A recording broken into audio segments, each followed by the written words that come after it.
చిరకాలము నాతో ఉంటానని క్షణమైనా వీడిపోలేదని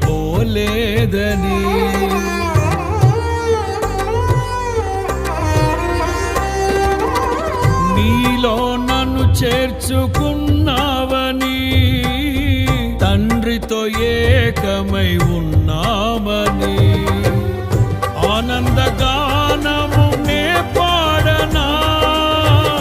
ఆనందగానము నే పాడనా ఏదైనా నాకున్న సంతోషము నీతోనే కలిగున్న అనుబంధమే సృజనాత్మకమైన నీ కృప చాలు నే బ్రతికున్నది నీ కోసమే